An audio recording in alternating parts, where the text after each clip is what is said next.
Greetings, I am Erin Patten, metaphysical master in a millennial age, and it is my life's purpose to guide you and organizations along an enlightened path. So I invite you to sit comfortably and tune in as I welcome you to the MetaBusiness Millennial, where we get the real conversations you won't get in the boardroom so that we understand this is exactly the path we need to be on in order to grow, evolve, and thrive.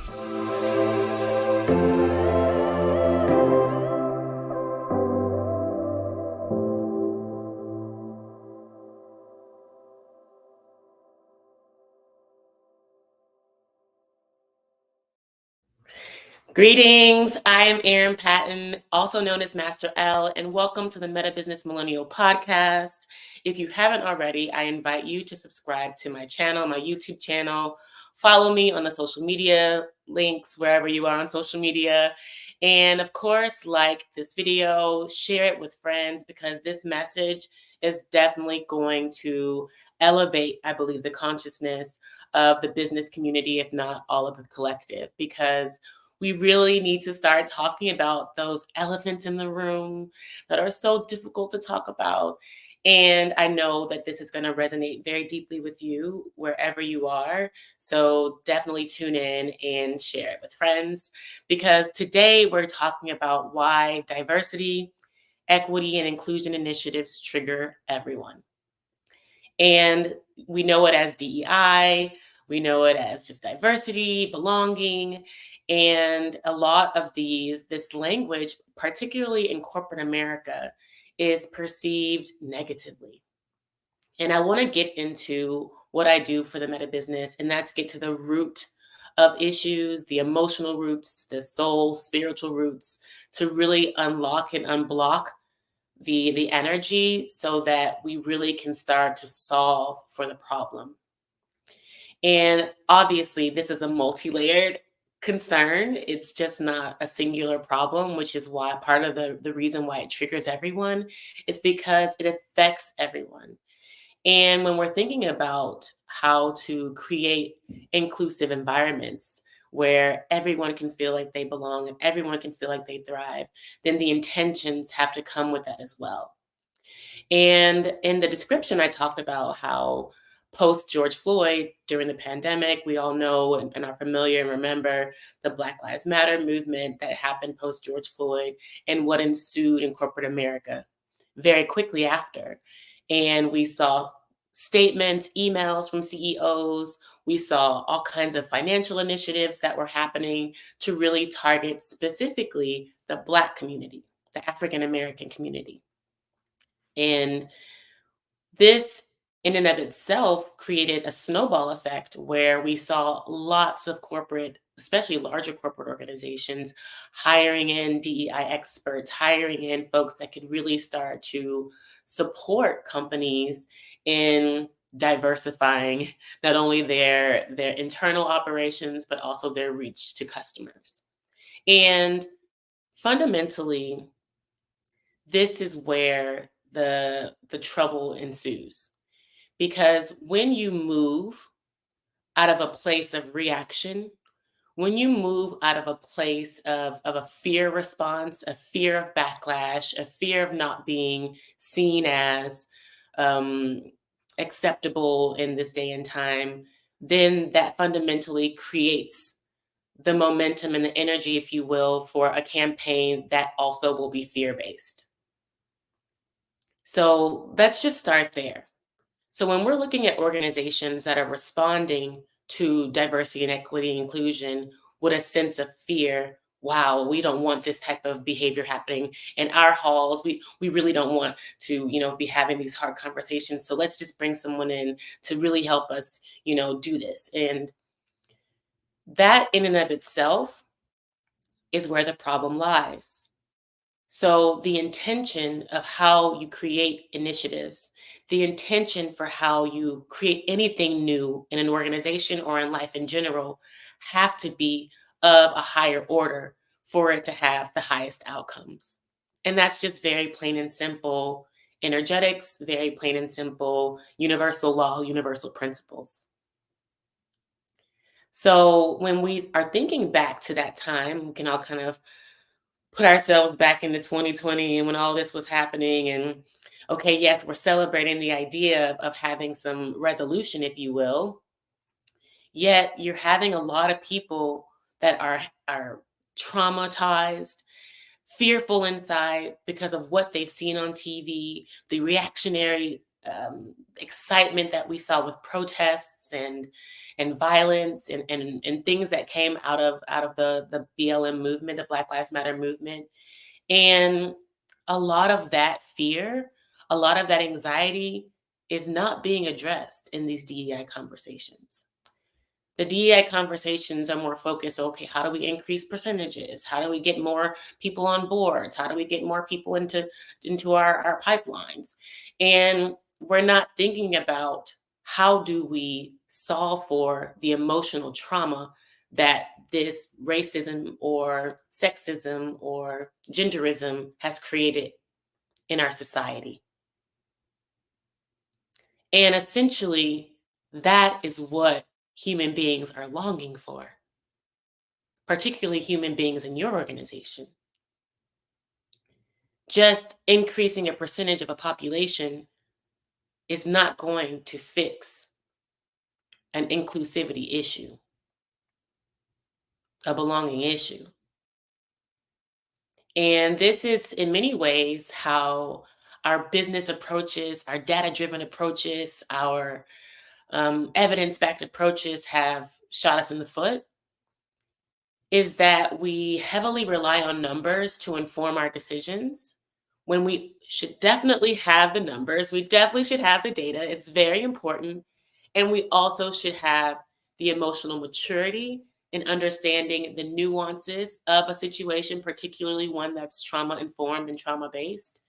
And then we also have to have the soul connection, the spiritual connection to self to understand, is this the best mode to move forward for my business? Because when we're not tapped into that, then we can move from a place that's not properly aligned with who we are. Actually, does it make sense for my organization to take on this diversity initiative when we really don't even feel that way culturally? When everyone here more or less is the same. And there's absolutely nothing wrong with that. Because as human beings, we are gifted with free will. That's our gift as human beings. And we have the free will to make choices that we want to make. And no one can stop us from doing that. And I know this is the part that gets controversial because, and often in most conversations, we're saying that everyone deserves a seat at the table. Well, whose table is it? Who built the table? Who made the food? Who set the plates? I just have to invite anybody to my table? Well, personally, I wouldn't feel comfortable doing that just because someone made me do it or said it was the right thing for me to do, or else I'd be called a bad name. So we really have to start being more conscious about the demands that we make on leaders, the demands that we make in our businesses, the demands that we make in our organizations. Do they actually make sense? Is this something that I would do myself? And if not, maybe I need to move around and align with something different. And essentially, this is why DEI is triggering for everyone, because it is a forcing mechanism as opposed to a power informed initiative, one that's moving from a place of pure intention to create a space where everyone can build the table, everyone can make the food together, everyone can set the table and grab the forks and the plates and the napkins, and we can all high five while we're putting it together. This is what it should feel like, and this is what it should be. when in alignment with leadership, when in alignment with company goals, when in alignment with company vision. And if the company itself is not founded, or the organization itself is not founded upon those principles, upon those values, then it doesn't make sense. And then it don't make dollars. So when we start to make that business case for diversity, that companies can be more profitable, yes and no. Yes, it can be if it has that former descriptor where we've all agreed, and in many ways had, it can even be a covert agreement because we've interviewed for this organization and we've been invited to come in and we're really enjoying ourselves working together. Then we can definitely expect that profitability will skyrocket because this is in alignment with who we are as an organization. Yet when you're forcing these conversations around diversity, when you're forcing these conversations around trauma, racism, genderism, sexism, all of his isms, when you're forcing these conversations, it is not a productive exercise. It actually creates more division, more triggering, more uncomfortability. And these are not energies that are aligned with profitability. These are not energies that are aligned with productivity even. If anything, they diminish that for individuals. People feel even more reluctant to contribute. And this brings me into conversations too around, a lot of this. Let me give also how what inspired this, because I was having a conversation on a podcast last week, the Amber Williams podcast, and we were talking, and she asked me very specifically how I felt about DEI, and as particularly as it related to Claudine Gay, the president that was recently resigned from Harvard University. Additionally, I had a conversation with a colleague who is a chief HR manager. He had worked for IBM for many years in the chief function of people, managing people, and is now moving into other roles and has done DEI work in his past. He's a white male. And when he was interviewing, it was called out to him that his DEI notations on his resume could actually be a disadvantage to him in getting roles. And on top of that, I guess I'm calling forth all these kind of DEI conversations and experiences and examples because I was just like on Instagram going through my business profiles and kind of coming upon some like humorous ones. I have like lots of memes about corporate America. And there was one about DEI and how the guy was kind of dreading it. And one of the comments that popped up for me said that DEI is anti-white.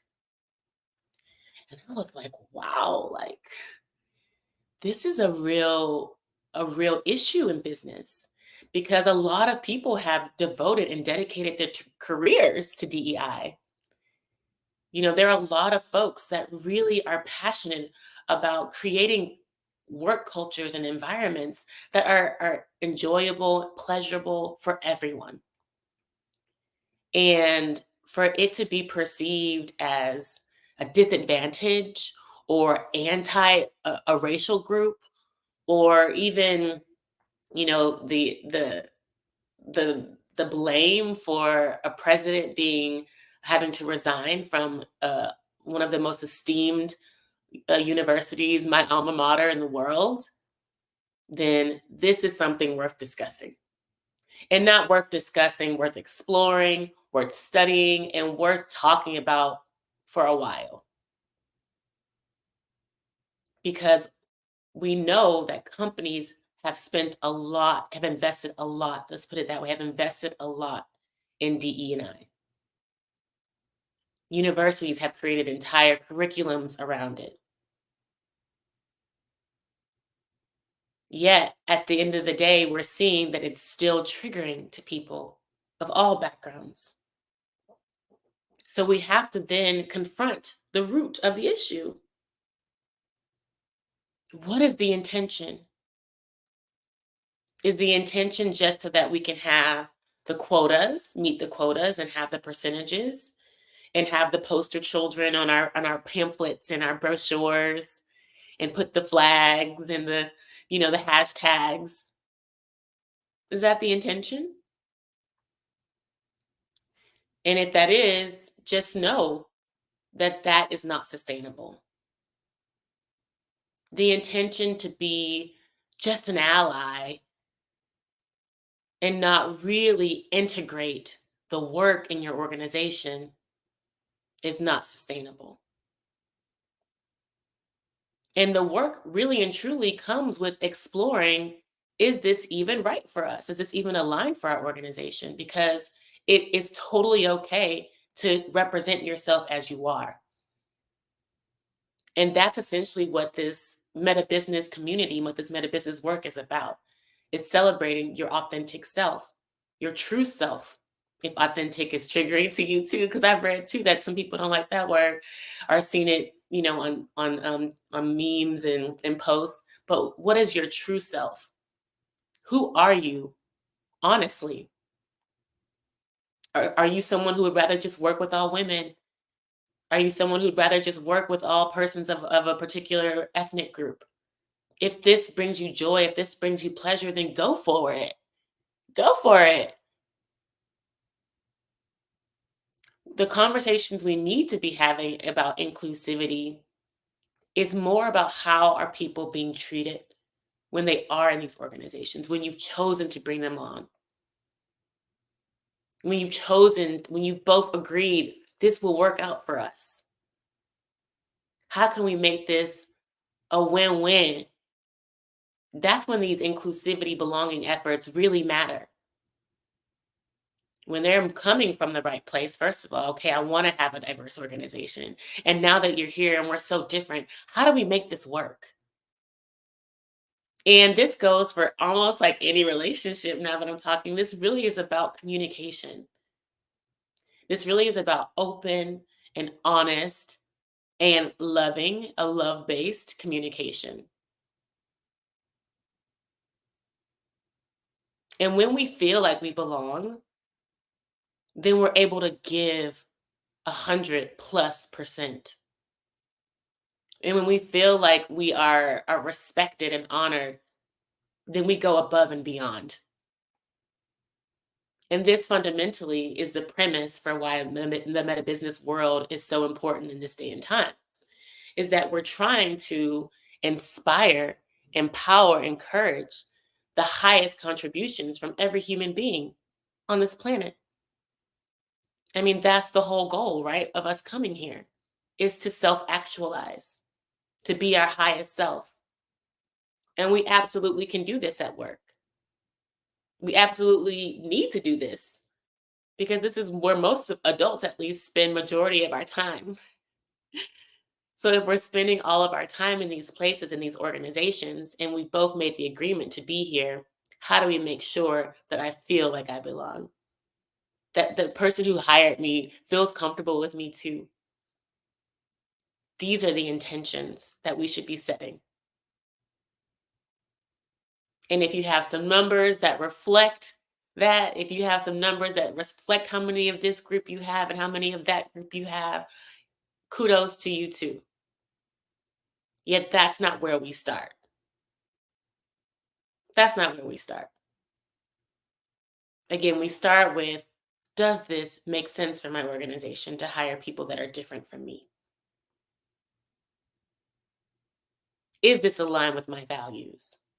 And using the Harvard as the example, I very openly articulated like that fundamentally was a challenge with the initial hire of Claudine Gay. Did Harvard seriously consider, is hiring a Black woman with this background aligned with who we are? I mean, we all know Harvard's very charged history, especially around African Americans. Most of us know that, a lot of the buildings were built with slave hands. A lot of the funding came from very, I would say, exploitive money sources, financial sources. And historically, the populations that have been served that have graduated from Harvard have been that of very blue blood elite groups. I went there. I know. I experienced the elitism. I too myself was, I must say, brainwashed a lot by this elitist kind of mindset and attitude, and had to unlearn a lot of that and reprogram myself to really be more open and seeing how the differences in people can really add value to my life. Yet if this is not the work that the organization has done, and I can venture to say that Harvard has not done this work yet, why would they jump? Why would they put the cart before the horse in hiring someone who didn't reflect the core values of the organization, of the university, without doing the work, without creating the safe space for her to thrive, without support, getting alumni involved and understanding who their alumni bases are and their funders and how they think and feel about the people. I mean, I know that's part of the process. However, this kind of work takes more than just a few months of executive search or a presidential search, especially for a storied, a multi-generational organization like Harvard. And that's a very, I would say, blatant and trending example of how the DEI work can really backfire when not moved from the right intention, when not done from the right intention. Is it just to have a brochure, a poster woman? Is it just to be able to say, wow, we really are moving in a new direction because we've brought someone that leads our organization that looks like this? Or have you really done the work? Have you really done the work, Harvard, to have someone like this lead your organization and it be okay with all of the constituents in such a way where she can actually be successful? And I don't believe that that work was properly done. And we see the results of it. Massive racist emails that that woman received, massive backlash that she received from in a very politically charged ethnic situation. There was very little support and foundation for these types of conversations in that organization. Very little groundwork, foundational work had been laid for these hard conversations to be had in a safe container where people's lives and livelihoods weren't feeling threatened. So this is why, I start by saying that DEI triggers everyone. When it's not created in a safe container with the right intentions, it can be calamitous, it can be dangerous for all those involved, including those that it was intended to serve, especially for those that it was meant to serve. And I hope that this starts to awaken more honest conversations around how we approach diversity and inclusion and equity and belonging conversations as we are wanting to create a world that's more harmonious, that's more loving, more supportive, more productive, more profitable for businesses. How do we do that from the right intentional space and place? That's the fundamental question. And when we're able to answer that question honestly, authentically, then we're able to create the strategies, hire the people, and then create the processes to do the work. But the work first starts with, is this even aligned with where we want to go? So This is the work that we do at the MetaBusiness World. We ask these deep questions, we ask these honest questions, and then we support leaders, we support teams with creating the right processes, supporting the right culture, and then, of course, aligning the mindsets towards success in this work. And it looks like a few different offerings. So we have our activations, our VIP days, our retreats, where we come into organizations and we really start to lift up these conversations, especially if it's around belonging, if it's around sales, if it's around organizational structure. We can really tailor our workshops towards that which you feel is plaguing your organization or just needs some growth or refreshment. And we also have our meta strategy offerings that really start to lift up how do we grow this work? How do we create the incentive structures? How do we find the people that can make sure that this work is sustainable well into the future? Because I say this every week, and I will always say this, that business as we've done it in the past is not compatible with the future. So we are at the MetaBusiness World supporting future compatible businesses and organizational structures, supporting them, designing them, co-creating them. And then, of course, we have our meta coaching, which is when leaders work one-on-one with me and our facilitators to really empower leaders to hold the work, hold the containers for the work so that it doesn't get too messy. You know, we as leaders have to be able to clear our own, blockages, our own preconceptions, our own kind of doubts, if you will, fears, in order to see this transformational work through. And so I really invite you to my website, www.erinpatten.com, to explore more about our offerings, explore more about how this work can serve you, can serve your organization. Of course, follow me at I am Erin Patten across social media channels. And of course, the MetaBusiness Millennial Podcast is across social media. I'd love for you to continue to tune in every week. I'm here live on all social media channels on Mondays at 10 a.m. Central. And you can like this video, share it with friends, follow my channels. I love you all so much. I thank you for your time, for tuning in. Until the next time, peace.